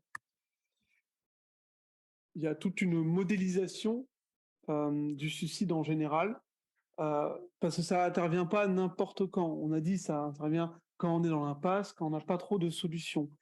Il y a un modèle dont je pense nous a parlé Johan globalement, et Maïna également, c'est le modèle biopsychosocial en psychiatrie. Il y a beaucoup de maladies qui rentrent dans ce modèle-là, c'est-à-dire qu'il y a des facteurs prédisposants qui sont biologiques. On parle de neurobiologie un petit peu depuis le début, et c'est un peu l'association qui nous permet de parler aujourd'hui, Brainbow, qui est dans ce champ-là. Il y a des facteurs psychologiques et des facteurs sociaux. Les facteurs prédisposants biologiques, c'est tout un tas d'anomalies biologiques qu'on verra un peu après. Les facteurs psychiques, c'est le fait de ne pas aller bien, par exemple. Et les facteurs sociaux, c'est la précarité, par exemple. C'est tout un ensemble de facteurs qui vont faire ensemble que l'on est à un moment plus à risque que d'autres de développer des idées suicidaires. Et ensuite, pour les développer, ces idées, ça intervient dans un contexte de crise, d'un moment qu'on ne va pas bien, où il y a des facteurs précipitants pour développer cette crise-là. Par exemple, j'ai ma pharmacie, je suis bien, je suis quelqu'un d'un peu rigide ou qui a eu une enfance un peu compliquée, qui a été battu dans l'enfance, par exemple. Ça, c'est des facteurs prédisposants. Et ma pharmacie, elle fonctionne moins bien, j'ai moins de clients, je commence à avoir plus de dettes, ça ne se passe pas bien, je suis plus stressé. Je commence à avoir des créanciers qui me demandent des comptes en me disant comment ça se fait là que vous avez du mal à rembourser l'emprunt. Et là, je me dis qu'en fait, finalement, je ne peux pas m'en sortir et je n'ai pas de solution. C'est pour ça que ça arrive progressivement, le concept du suicide, entre guillemets. C'est qu'on a une perte progressive des solutions pour faire face à nos problèmes. On ne sait pas trop comment aller de l'avant et on commence à penser à la mort en se disant que finalement, c'est le moyen le plus simple pour arrêter de souffrir et pour ne plus avoir de problème. Ces idées, elles se font de plus en plus fréquentes, on commence à y penser de plus en plus, à y ruminer dessus. Et quand on est un peu au bout de l'entonnoir, au bout de l'impasse, on commence à se dire, à y réfléchir beaucoup plus et à se dire comment on va faire pour y arriver, pour mettre fin à la souffrance. Et c'est là que les idées suicidaires actives, c'est-à-dire on va développer un plan pour passer à l'acte, se développe et on va rechercher un moyen sûr, on va commencer à écrire une lettre d'adieu, à préparer la fin. C'est tout un modèle, le suicide. Et ce qui est important, là, moi, je n'ai pas la volonté de vous assommer de clinique, de vous assommer de neurobiologie, on l'évoquera un peu après, mais ce qui est important, c'est comment on en parle du suicide. Euh, on le voit notamment dans les médias beaucoup. Hein. Euh, comment on en parle, parce que la manière dont on parle du suicide dans la population, ça a un impact sur les gens et sur la population, surtout si les gens sont dans une situation difficile au moment où on leur en parle. Et ça, c'est un effet qui est connu depuis plus de 200 ans. C'est l'effet Werther. C'est l'effet d'imitation quand on nous parle de suicide. Goethe, son premier livre en 1774, c'est Les souffrances du jeune Werther. Alors c'est un succès littéraire fabuleux, qui assoit sa fortune. Goethe, c'est celui qui écrit Faust après, mais son premier livre, c'est Les souffrances du jeune Werther, c'est un écrivain allemand. C'est l'histoire d'un jeune homme qui se suicide. Et quand ce livre sort, il y a une augmentation, une vague de suicides dans la population allemande. Ça, ça a été appelé l'effet Werther. C'est un effet d'imitation qui n'est pas volontaire hein, de la part des gens, mais que quand on vous parle de suicide, mais d'une certaine manière, ça augmente le risque de suicide dans une certaine population. On le revoit plus récemment, il y a eu une série sur Netflix sur le suicide des adolescents, c'est la série 13 Reasons Why.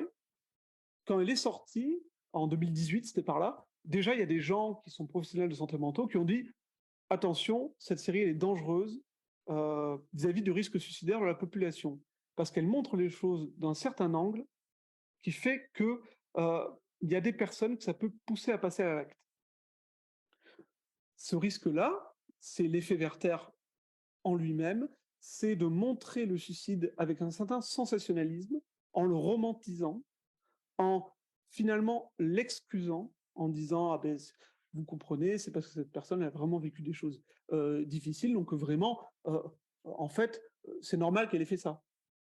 Et en fait, elle n'avait pas de solution. Et en fait, présenter le suicide comme ça, c'est finalement aller dans le sens des idées suicidaires en général et du processus suicidaire, qui en fait, quand on a beaucoup d'idées suicidaires, on se dit, mais en fait, c'est la solution pour aller mieux. Hein. Et dans 13 Reasons Why, c'est un peu ce qui se passe, hein, où on explique pendant toute la série que globalement, eh ben, en fait, c'était la manière d'aller mieux. Et aux États-Unis, ça a augmenté de 30% le suicide chez les adolescents. Donc c'est pour ça que c'est important la manière dont on parle des suicidaires aujourd'hui et du suicide en général, et la manière dont on le parle dans les médias notamment. C'est-à-dire qu'il faut éviter la démonstrativité, éviter de romantiser un peu l'histoire, de charger en détail, de notamment montrer les passages à l'acte suicidaire, notamment quand ils sont violents. Hein. C'est ce qui se passe dans la série, où on a vraiment une mise en acte du passage à l'acte, où on nous le montre de manière crue, de manière violente, avec du sang. Et ça, c'est vraiment tout ce qu'il ne faut pas faire en termes de prévention et en santé publique.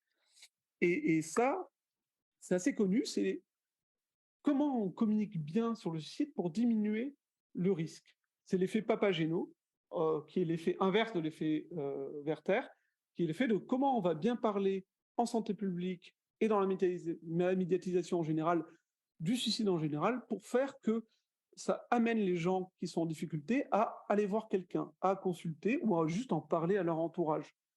Donc c'est tout un ensemble de règles et de recommandations qui sont en fait faites aux journalistes, aux hommes politiques, mais aussi aux professionnels de santé qui viennent sur les plateaux télé et qui parlent de suicide. Parce que des fois, il y en a qui viennent et qui n'en parlent pas forcément bien. Et en fait, il y a tout un ensemble de règles, c'est-à-dire d'encourager à verbaliser, sur des difficultés qu'on traverse, de dire que c'est pas si grave, qu'on peut toujours trouver des solutions, donner des informations générales sur quelles ressources on peut avoir, on en parlera avec Malena un peu en conclusion.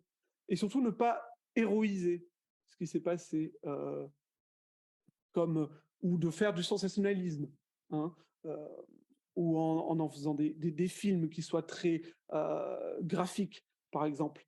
Il ne faut pas non plus banaliser la souffrance que ça engendre, hein, parce que si on banalise, les gens qui traversent des souffrances comme ça, ils se disent « Ah ben oui, c'est vraiment, moi, si j'arrive pas à passer outre, je suis vraiment nul, quoi. » Et c'est ça qui est important un peu. Il faut un peu contrer les perceptions que le suicide pourrait être une preuve de courage. et amener les gens vers le soin. On parle un peu de neurobiologie, j'en parlerai un peu moins, avec un peu moins de détails que mes congénères. La recherche en neurobiologie du suicide, elle a un frein principal qui est lié au fait, et c'est un peu ce qu'on a dit en préambule, que c'est pas une maladie en soi, en fait. C'est un comportement qui arrive souvent dans les pathologies mentales, mais aussi dans les pathologies physiques. Il y a beaucoup de gens qui ont un diagnostic de démence ou d'autres maladies incurables, par exemple, et qui vont se suicider derrière. Ils n'ont pas de maladie mentale. Et c'est juste qu'ils se disent, ah ben voilà, elle est là ma solution. C'est une manière de penser. Du coup, la recherche, elle est difficile à mener uniquement sur le suicide, parce que quand les gens qu'on a en recherche dans les champs de la suicidologie, c'est principalement des gens qui ont une dépression, ou c'est principalement des gens qui ont un trouble de la personnalité, parce que c'est des gens qu'on recrute en recherche en psychiatrie. Du coup, on a trouvé des choses. Il y a des dysrégulations de la neurotransmission sérotoninergique, c'est le neurotransmetteur dont on a parlé dans la dépression. Il y a des anomalies de la réponse au stress également, de l'axe hypothalamo-hypophyso-surrénalien avec le cortisol. Et il y a des anomalies des facteurs neurotrophiques, qui sont des facteurs de croissance dans le cerveau, qui ont des anomalies. Tout ça reste un peu difficile pour y fixer une certaine spécificité du suicide. Ce qui est important, c'est, pour la prise en charge, c'est rassurer les gens, inviter les gens à en parler. Il faut renforcer le lien à l'autre, entourer les gens qui commencent à avoir des idées comme ça, sécuriser l'entourage, surtout quand ils commencent à avoir des idées sur comment faire. Quand les gens ils commencent à se dire ah ben, je vais prendre des médicaments, il faut sécuriser les médicaments.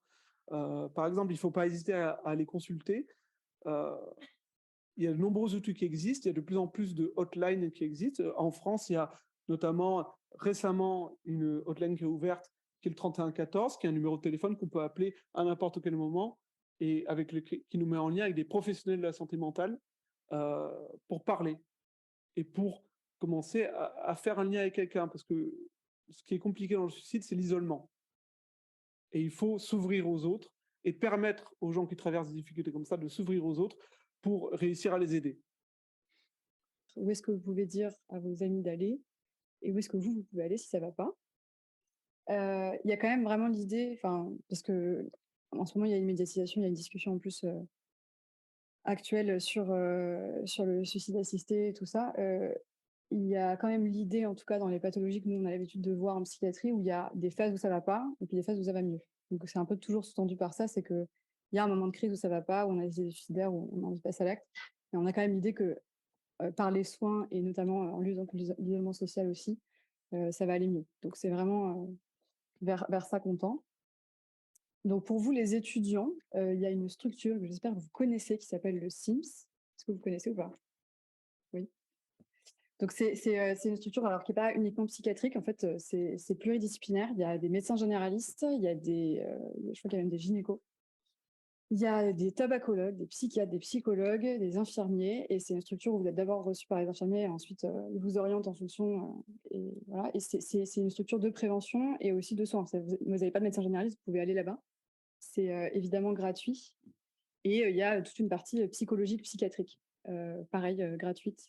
Après, leur but aussi, c'est de vous réorienter, mais en tout cas, vous proposer un premier suivi. Donc ça, c'est vraiment une ressource qui est hyper intéressante et que vous pouvez retrouver sur le site de la fac. Donc le nom est un peu chiant à retenir, mais voilà, service interuniversitaire de médecine préventive et de promotion de la santé. Ça, c'est à la fac. Après, il faut savoir qu'en psychiatrie en France, les soins, ils sont sectorisés. C'est-à-dire, en fonction du lieu où vous habitez, vous avez le droit à un lieu de consultation et à un lieu d'hospitalisation. Et c'est comme ça que vos soins seront fléchés avec l'idée que vous rencontrerez du coup les mêmes médecins, les mêmes équipes et que voilà, il y aura une forme de continuité dans vos soins. Donc, c'est ce qu'on appelle la sectorisation des soins en psychiatrie. Et un des acteurs de cette sectorisation, ce sont les centres médico-psychologiques. Ces centres-là, c'est des centres de consultation, là aussi pluridisciplinaires, avec des médecins, psychiatres, des infirmiers, des psychologues et des assistantes sociales, assistants sociaux. C'est gratuit, évidemment. C'est saturé, mais vous avez le droit d'y aller. il faut essayer d'y aller. Et leur rôle aujourd'hui, au vu de la saturation, je vous le dis parce que ça peut frustrer et freiner, c'est aussi d'orienter. Donc en fait, vous pouvez y aller, vous êtes reçu et vous êtes soit on vous dit qu'il faut rester là, soit on vous réoriente à un autre endroit. Il y a aussi une structure qui existe à Toulouse, qui est spécialisée plutôt dans le psychotrauma. Donc c'est ce que vous voyez en haut à droite, en orange. C'est un numéro de téléphone où vous pouvez appeler et là aussi, c'est un rôle de réorientation. Après, ils peuvent vous recevoir en consultation spécialisée dans le psychotrauma. Donc, on n'en a pas trop parlé là, mais en gros, c'est si vous êtes soit victime, soit témoin de quelque chose de violent, donc que ce soit des agressions physiques, sexuelles, un accident, voilà. Et si après ça, vous vous sentez pas bien, vous pouvez appeler ce numéro-là qui est vraiment spécifique là-dessus. Après, le SNPBS ou le CMP sont tout à fait capables de vous réorienter sur cette structure si jamais vous ne trouvez pas le chemin direct. Et puis après, on l'oublie souvent, mais le médecin traitant, il a le droit de faire de la psychiatrie. Nous, on s'en sert, enfin voilà, en psychiatrie, les médecins psychiatres, on va beaucoup par la force des choses de traiter les pathologies plus lourdes et les patients qui ont besoin de soins assez conséquents. Mais vous avez tout à fait la possibilité d'aller chez le médecin généraliste et lui dire que ça ne va pas. Et cette personne, elle est capable de faire les premiers soins en psychiatrie et de vous réorienter si besoin. Et en plus, aujourd'hui, elle a la possibilité aussi de vous prescrire des soins psychologiques, psychothérapeutiques avec 8 séances gratuites. Voilà. Et je vous le dis aussi, qu'on n'a pas forcément idée, c'est payant les soins psychothérapeutiques en France aujourd'hui avec ces nouvelles mesures qui permettent d'amorcer un soin gratuit au départ. Les psychologues sont capables d'adapter leurs tarifs aussi aux étudiants, il faut le dire, il faut le demander. C'est gênant, mais c'est possible. Voilà. On a parlé d'addiction aussi. Là aussi, si vous ne savez pas, vous allez au SNPPS, on vous réoriente, au CMP, on vous réoriente, mais vous pouvez aller directement dans les XAPA. Donc, il y en a, je vous en ai mis les 4 de Toulouse qui sont, en fait, c'est le même type de structure, mais c'est simplement qu'ils sont localisés à différents endroits de Toulouse. Donc, en fonction de là où vous habitez aussi, c'est des endroits plus faciles d'accès. Et là, le but, pareil, c'est de pouvoir parler d'addiction, d'usage à risque, de pouvoir avoir un suivi là aussi pluridisciplinaire sur les addictions. Voilà. Et puis enfin, en situation d'urgence, que ce soit pour vous ou pour vos proches, on vous a parlé déjà du 3114, donc ça c'est le numéro vraiment officiel avec les personnes qualifiées au bout du fil. Il y a d'autres numéros de téléphone qui existent où il n'y a pas forcément des gens qualifiés, mais ça peut être très bien aussi pour justement avoir un espace pour discuter. Mais en tout cas, là, sur le 3114, c'est vraiment des personnes qualifiées qui vous diront quoi faire, vous trouveront un espace de parole déjà au téléphone et puis vous aideront dans la situation de crise. Vous pouvez aussi appeler le 3114 si vous avez un proche qui est en crise et que vous ne savez pas quoi faire. Vous pouvez les appeler aussi en tant qu'aidant. Et puis après, à Toulouse, on a les urgences psychiatriques du CHU de Purpan. Alors, c'est pas un endroit forcément toujours hyper agréable, mais ça reste les soins de secours. Vraiment, en situation d'urgence, il ne faut absolument pas hésiter à y aller s'il y a une situation de crise très très intense. Venir accompagner quelqu'un ou se rendre, c'est 24 heures sur 24, 7 jours sur 7, à l'hôpital de Purpan. Et voilà. Et puis je vous ai remis quand même le 15 de SAMU parce que pareil, peut-être on ne se l'imagine pas forcément comme ça, mais ça reste un numéro aussi de conseils et d'orientation qui peuvent vous dire quoi faire, vous dire est-ce qu'il faut aller aux urgences ou pas, ou est-ce qu'on peut faire autrement. Et je reviens juste un petit peu, parce que je l'ai passé, en vert, là, vous avez la bannière du site Viapsy. C'est un site qui a ouvert il y a 1 ou 2 ans, si je ne dis pas de bêtises, enfin, c'est très récent, et l'idée, c'est de recenser toutes les offres de soins psychologiques, psychiatriques sur le territoire autour de Toulouse et à Toulouse. Et c'est pour les professionnels, mais c'est aussi pour pour vous. Donc, vous pouvez y aller. Et en fait, c'est hyper bien fait parce que vous cochez en fonction de ce que vous avez besoin, un numéro de téléphone pour telle ou telle problématique, etc. Et il va vous proposer ce qui existe en fonction de où vous habitez et votre besoin. Donc ça, c'est vraiment un site hyper bien pour vous, pour orienter des personnes aussi. Voilà. Si vous avez des questions, n'hésitez pas.